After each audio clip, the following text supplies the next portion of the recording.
ছিল এমনে তুমি গোপনে শোনো সেই কথা, তারপরে কাছে আমায় ডেকে তুমি বলো আমাকে শুধু সেই কথা।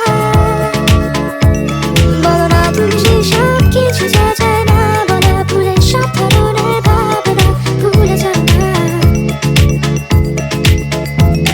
অভদ্র হয়েছি আমি তোমারই প্রেমে, তাই কাছে আসো না, আরো কাছে আসো না, কথা বলো না, কোনো কথা বলো না। অভদ্র হয়েছি আমি তোমারই প্রেমে, তাই কাছে আসো না, আরো কাছে আসো না, পাশে বসো না, কোনো কথা বলো না। অভদ্র হয়েছি আমি তোমারই প্রেমে, তাই অন্ধ তোমারই প্রেমে শব্দ না খুঁজে পেয়ে একটু অভদ্র মন হতে চাচ্ছে। আসো না মেলে দিয়ে তোমারই সেই চুল, করে ফেলি দুজনা কিছু আবেগী ভুল। তোমারই দু চোখের কাজল যে করেছে তো পাগল, ভিজে গেছে চাদর বৃষ্টি আর বাদল, মেঘে ঢাকা চাঁদ তুমি তোমারই হাত ধরে হবে সারা রাত। মানে না এমন শুধু অকারণ ছেড়ে যেতে